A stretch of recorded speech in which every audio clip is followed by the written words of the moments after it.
कज़ाफ़ी stadium Lahore में होने वाले कायद-ए-आज़म ट्रॉफी के फाइनल में कराची ब्लूज़ ने दिफाई चैंपियन सियालकोट को 218 रन से शिकस्त देकर शानदार अंदाज में अपना 10वां और कराची के लिए 22वां टाइटल जीत लिया।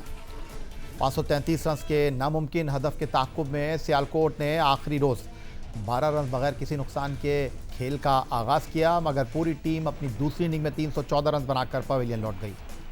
अगरचे अफजाल मंजूर, अब्दुल्ला शफीक और हमजा ने निप सेंचुरियाँ बनाई, मगर कराची के फास्ट बॉलर साकिब खान ने एक और तबाहकुन स्पेल कर डाला।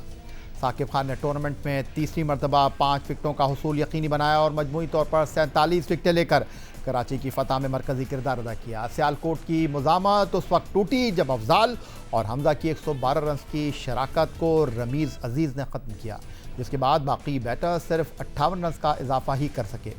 मैच में साकिब खान ने मजमूई तौर पर 8 विकेटें अपने नाम की, जबकि मुश्ताक अहमद और रमीज़ अजीज़ ने 2-2 शिकार किए। यूँ कराची ब्लूज़ ने शानदार कारकर्दगी का मुजाहरा करते हुए एक और कौमी एजाज़ अपने नाम कर लिया। ट्रॉफ़ी के साथ कराची ने 75 लाख रुपए की इनामी रकम भी हासिल की, जबकि रनर्स अप सियालकोट को 40 लाख रुपए मिले।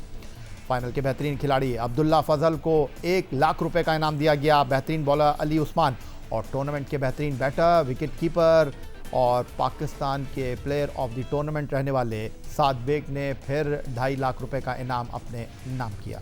कायद-ए-आज़म ट्रॉफी में कराची के लिए 22वां टाइटल जीतने में जहां मिर्ज़ा साद बेग और साकिब खान ने मरकज़ी किरदार निभाया, वहीं उनके कोच इकबाल इमाम का किरदार भी नहायत अहम रहा, जो इस वक्त हमारे साथ स्टूडियो में मौजूद हैं। खुशामदीद कहते हैं इकबाल इमाम साहब आपको। और इससे पहले कि मैं आपसे गुफ्तगू की शुरुआत करूं, कुछ आपके हवाले से बात कर लेते हैं। अपने देखने वालों को बता देते हैं कि इकबाल इमाम 147 फर्स्ट क्लास मैचों का तजुर्बा रखते हैं, जिसमें उनके रन्स की तादाद 6249 रही। फर्स्ट क्लास के बाद उन्होंने कोचिंग की तरफ रुख किया और 2013 में लेवल 3 कोर्स किया और फिर इंग्लैंड से लेवल 4 कोचिंग कोर्स पास किया।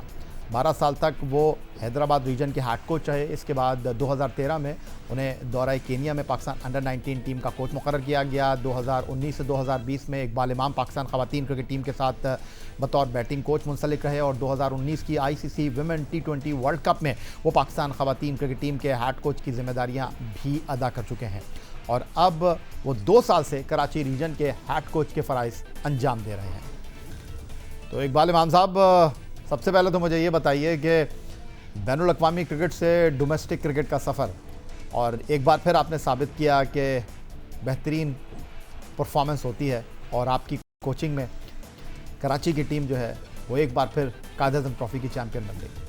जी बिल्कुल, इसमें सबसे पहले तो अल्लाह ताला का शुक्र है कि उन्होंने कराची की टीम को ये इज़्ज़त दी। और इसमें लाजमी जब आप कोई इवेंट खेलने जाते हैं तो उसके लिए आपकी मेहनत बहुत अहम होती है। तो इस टूर्नामेंट से, क्योंकि लास्ट ईयर हमारी टीम की इतनी अच्छी परफॉर्मेंस नहीं थी, तो हमने इस बार जो है 40 दिन का हमने अपना एक कैंप लगाया, जिसमें मेरे साथ सरफराज अहमद ने बड़ा काम किया और हमने उस 40 दिन के कैंप में इनकी ट्रेनिंग पे, फ़िज़िकल ट्रेनिंग पे काफ़ी वर्क किया, जिसकी वजह से, क्योंकि हमने कंटिन्यूसली 15 मैचेस खेले और हमारा कोई प्लेयर इंजर्ड वगैरह नहीं हुआ, तो वो जो 40 दिन का कैंप था, जो हार्ड वर्किंग थी, उसका रिज़ल्ट ये ट्रॉफ़ी की सूरत में आया।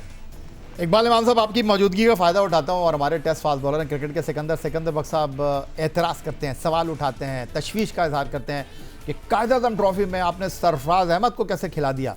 हालांकि आपके पास उस्मान खान थे, आपके पास मिर्ज़ा साद बेग थे, आपके पास जो है वो गाजी गौरी थे।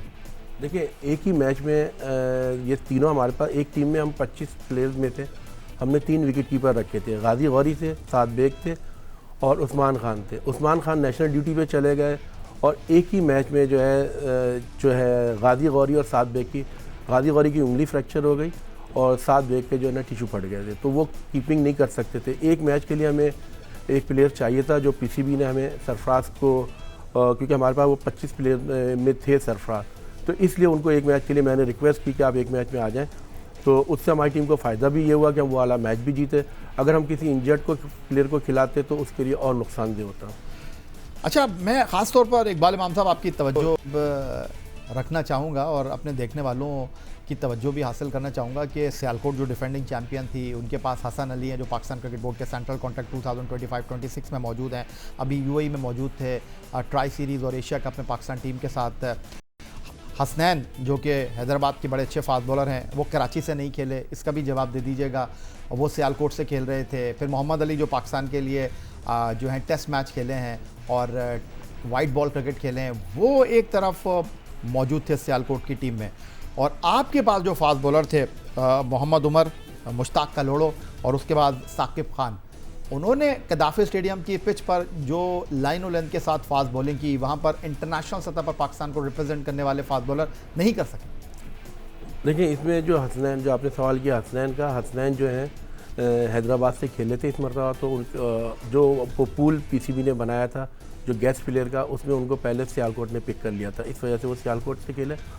और जो हमारे ये तीनों फास्ट बॉलर थे, क्योंकि ये जो हमारा फाइनल में जो मैच हुआ ये ऑस्ट्रेलियन सॉइल पे हुआ है, जिसमें अच्छा खासी गेंद बाउंस कर रहा था, तो जैसे साकिब खान और मोहम्मद उमर एक सीम को हिट करते हैं तो उससे हमारी टीम को बहुत एडवांटेज हुआ, क्योंकि बॉल अच्छा सीम हिट हो रहा था और थ्रू आउट द टूर्नामेंट दोनों ने बहुत अच्छी बॉलिंग की।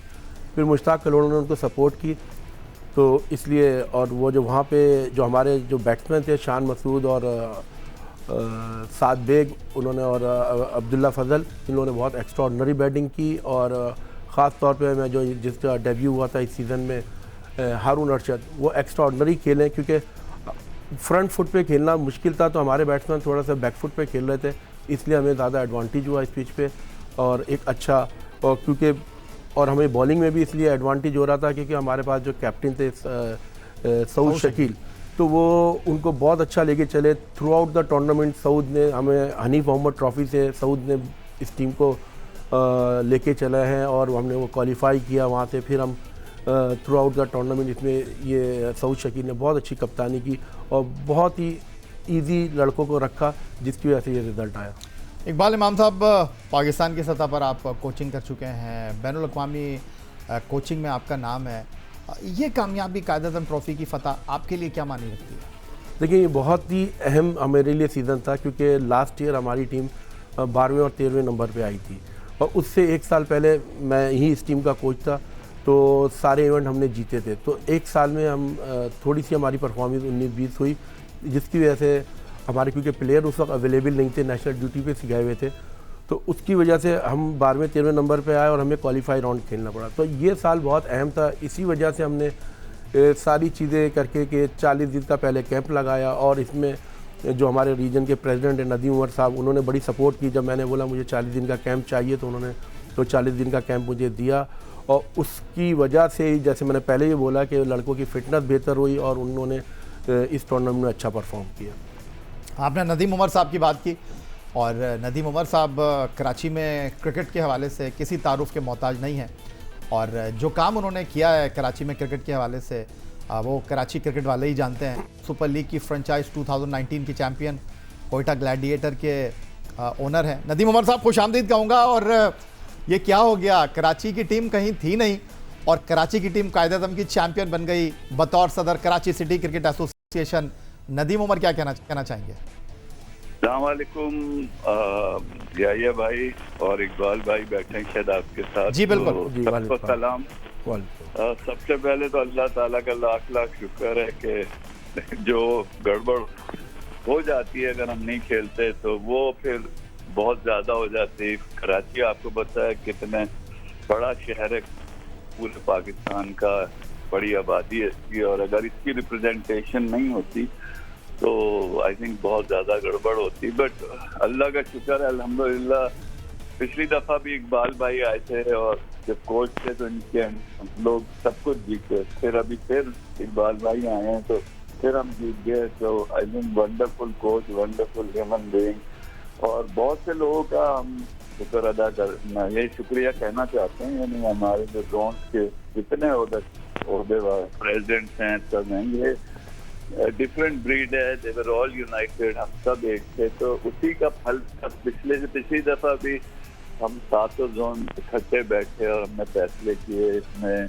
मैं सारे जोन के प्रेसिडेंट से उनका भी शुक्रिया अदा करना चाहता हूँ, लेकिन उससे ज़्यादा प्लेयर्स का कि उन्होंने they didn't let us down. असल बात ये थी कि ये पूरी जो इकबाल भाई की टीम थी, इनके अंदर जो लड़के थे वो क्या क्रिकेट खेलें। आई मीन यंगस्टर्स हों या हमारे शान मसूद, सऊद शकील, जो सीनियर्स हमारे जो लीड कर रहे थे, साकिब बच्चा जो अब बस पहली बार समझा आया था और उसने कमाल कर दिया बॉल से, फिर अब्दुल्ला फजल मसूद, ये और जितने लड़के थे बहुत अच्छा खेले और पता था कराची से जितवाना। तो नदीम उमर साहब, जब काम करने की बात है, किसी का ख्याल रखने की बात होती है तो नदीम उमर सबसे आगे होते हैं, लेकिन क्रेडिट लेने की बात होती है तो फिर कहीं नदीम उमर हमें दिखाई देते नहीं हैं। मैच के चौथे दिन ये बात मेक श्योर हो गई थी कि कराची की चैंपियन बन जाएगी और कायद-ए-आज़म ट्रॉफी के फाइनल में ट्रॉफी जो है सऊद शकील को chairman Pakistan cricket board Syed Mohsin Raza Naqvi ने दी और तमाम रीजन के सरबराह कदाफी स्टेडियम लाहौर में मौजूद थे, लेकिन वहाँ पर अगर कोई था नहीं तो सिर्फ आप नहीं थे चैंपियन टीम के सदर।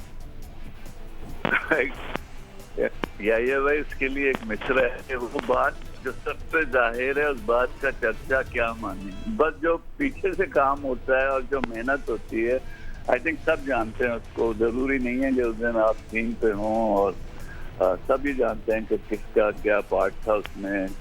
आई थिंक जिस तरह आजम खान गए और रिप्रेजेंट किया, मुझे यहाँ कुछ काम थे तो इसलिए नहीं जा सका, लेकिन इंशाल्लाह एक बहुत बड़ी हम यहाँ पे कराची में इनके लिए रखेंगे, इनके एजाज में एक अशाइया।